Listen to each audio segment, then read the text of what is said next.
오늘 소개할 내용은 UFO 역사상 가장 매혹적인 강력한 증거로 기록된 UFO 사진과 콘택트 케이스로 남아있는 카를로스 디아즈의 실제 이야기입니다. 그가 찍은 사진과 외계 존재와의 접촉 체험은 세계적인 UFO 연구가와 전문가들로부터 매우 신뢰할 만한 사건으로 인정을 받게 됩니다. 그럼 디아즈가 겪은 실제 이야기 속으로 들어가 보겠습니다.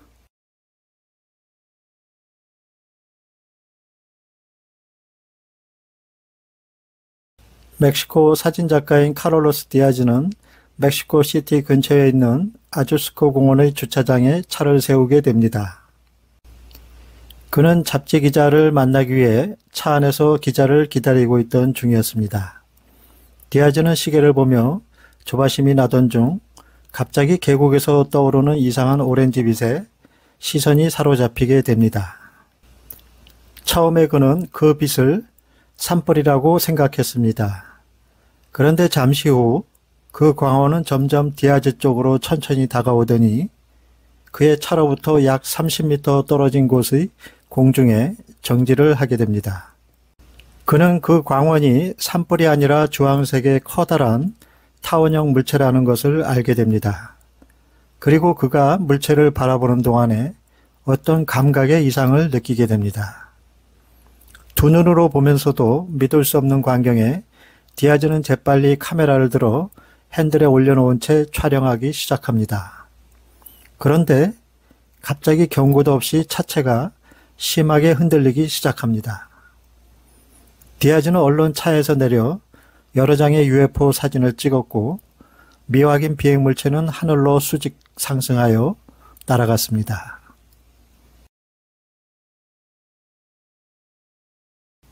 1월의 첫 목격 이후 며칠 동안 자신이 목격한 것을 잊을 수 없었던 디아즈는 더 많은 사진을 확보하기 위해 아주스코 공원에 자주 방문하게 됩니다.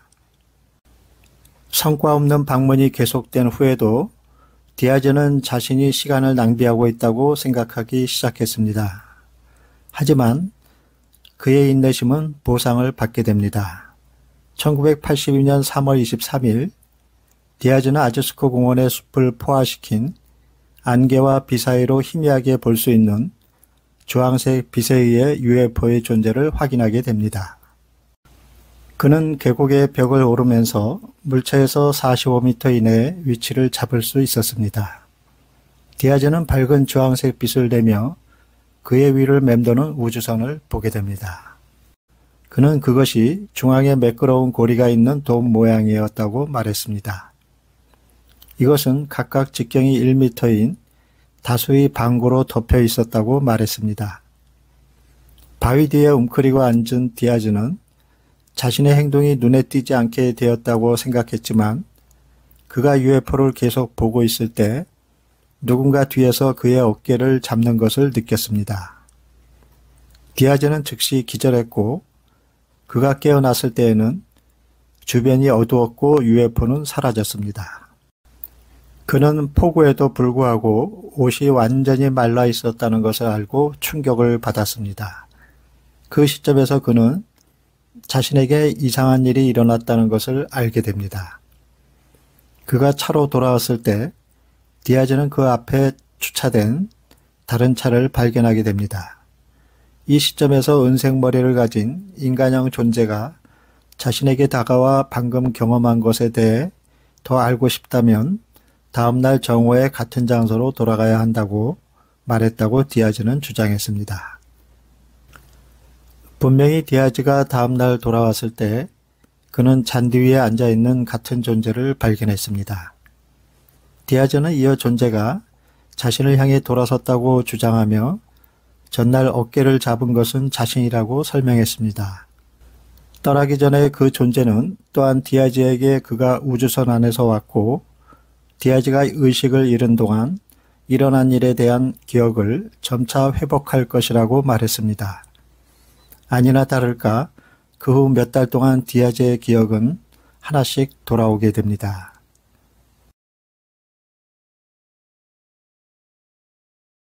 이 사건은 독일의 작가 마이클 헤세만과 피납살해 전문가인 하버드대의 존 맥 교수를 포함하여 세계 최고 UFO 연구가들의 관심을 끌었습니다. 독일의 역사가이자 바티칸 언론인이면서 작가이기도 한 헤세만은 카를로스 디아즈 사건에 대해서 다음과 같이 말했습니다. 현대에 등장한 외계인과 인간의 접촉 중 가장 중요한 사례입니다. 라고 말했습니다. 그리고 피납살해 전문가로 잘 알려진 하버드대의 존 맥 교수는 디아즈 사건이 자신이 접한 사례 중 가장 설득력 있는 사건 중 하나라고 믿는다고 말했습니다. 그의 연구원인 매그 박사는 이틀간 디아즈의 이야기를 뒷받침하는 그의 가족과 인터뷰를 한 후 디아즈를 신뢰할 수 있는 증인으로 평가했습니다. 그는 그가 이야기를 조작하거나 속임수를 이용하여 부정한 재정적인 이득을 취하고자 하는 동기를 갖지 않은 성실하고 자상한 가정적인 남자라고 평가했습니다. 또한 카를로스 디아즈가 성실하고 정직한 신뢰할 만한 증인이란 심리평가를 받았습니다. 그렇다면 디아즈 컨택트 케이스가 많은 UFO 연구가들에게 가장 설득력 있는 사건 중 하나로 남게 된 요인은 무엇이었는지 알아보겠습니다. 실제로 그렇게 인상적이고 풍부한 사진 증거를 제시하는 UFO 보고서는 거의 존재하지 않습니다. 그것은 디아즈가 자신의 주장을 뒷받침하기 위해 촬영한 여러 장의 사진들과 영상의 확고한 증거 때문입니다. 디아즈의 근접 목격과 외계 존재와의 접촉 조우 사건은 전 세계의 주목을 받게 되면서 그가 찍은 사진과 영상의 진실 여부가 초미의 관심사로 떠오르게 됩니다. 디아즈의 UFO 조우 사건은 멕시코의 TV 진행자이자 UFO 연구가로 잘 알려진 제이미 마우산에 의해 알려지기 시작하면서 과학적인 조사와 철저한 분석이 진행되었습니다. 멕시코에서 UFO 조사의 중심에 서 있는 마우산은 디아즈의 UFO 사진이 그가 본 것 중 가장 인상적인 사진 중 하나라고 말했습니다. 마우산은 멕시코 테포즈틀란에 있는 디아즈의 집을 방문하기도 했습니다. 그곳에서 그는 정확히 같은 유형의 UFO를 보았다고 주장하는 많은 다른 목격자들과도 이야기를 나눴습니다. 그리고 제이미 마우산은 멕시코 대학 폴리테크니컬 인스티튜트의 빅터 퀘사다 교수에게 필름 분석을 의뢰했습니다. 카롤로 디아즈의 UFO 사진에 대한 전문가의 분석은 매우 철저하게 진행되었습니다.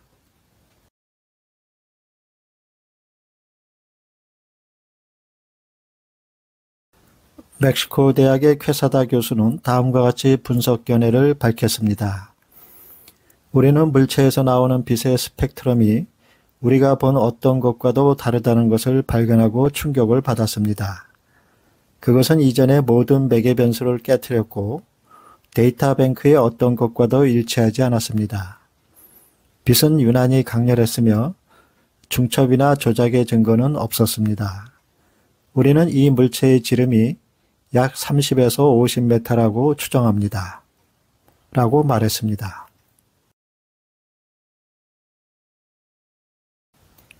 그리고 그는 디아즈의 사진을 미국 애리조나 투손에 있는 빌리지 랩스의 이미지 처리 전문가인 짐 딜레토소에게 분석을 의뢰하게 됩니다.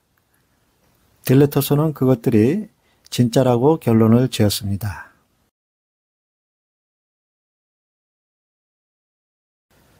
흥미롭게도 이 사진들은 캘리포니아에 있는 나사 제트 추진 연구소의 로버트 나단 박사에 의해 분석되기도 했습니다.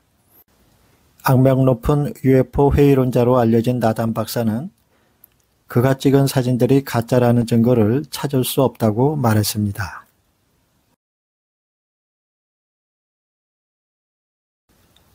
(1995년 3월에) 촬영한 것으로 알려진 디아즈의 비디오 촬영물에 대해 브루스 맥카비 박사는 다음과 같은 견해를 밝혔습니다. 이 비디오는 그의 집 창문을 통해 촬영되었고 그것은 그가 카메라 앞에서 무언가를 만질 수 있었을 가능성이 있다는 것을 의미합니다. 이 모든 것이 실제 미확인 비행물체가 아니라고 말할 수는 없지만 저는 이것이 조작된 것이라고 믿고 싶습니다. 라고 말했습니다. UFO 촬영 사진을 조사한 많은 전문가는 첫 번째 샷이 가장 인상적이라고 말합니다. 주황색으로 빛나는 물체는 자동차 앞 유리를 통해서 볼 수 있었고 물체에서 나오는 빛은 반사되었음을 보여주고 있습니다. 차의 보닛과 도로 옆에 있는 금속 가드레일에서도 모두 떨어져 있음을 알 수 있습니다. 이 현상은 전문가들도 가짜를 만들기가 극히 어렵다고 주장하는 것입니다. 디아즈는 집안이 넉넉하지 않아 컴퓨터도 없었지만 당시에는 오늘날처럼 이미지를 손쉽게 편집하는 컴퓨터 그래픽 소프트웨어도 없었던 시대였습니다. 그가 찍은 사진들은 너무나 선명하여 회의론자들에 의해 공격을 받기도 합니다. 센터는 그가 찍은 사진과 영상의 원본 필름을 볼 수 없으므로 단정적인 결론을 내릴 수는 없으나 적어도 그가 찍은 물체를 주민들도 목격한 적이 있었다고 말한 점을 간과할 수 없습니다. 그리고 그가 찍은 물체의 사진에서 UFO 기체 주변을 에워싸고 있는 형광성 플라즈마 스크린의 존재를 엿볼 수 있다는 사실입니다. 이 인공적인 플라즈마 구름층은 형광성 발광체로 보이게 되며 비행체 주변의 공기 흐름을 변화시켜 공기 저항을 줄이고 양력을 증가시킬 수 있습니다. 플라즈마 기류막은 비행체 표면에 형성된 고온의 가스층으로 작용하여 극심한 열로부터 기체를 보호할 수 있고 특히 고속으로 대기권에 진입하거나 우주 환경에서 운용되는 비행체에 중요한 역할을 할 수 있습니다. 이 플라즈마 필드를 조작하면 물리적 제한을 받지 않은 상태로 초월적인 비행 능력을 달성할 수 있습니다. 오늘도 시청해 주신 모든 분들께 진심으로 감사드립니다.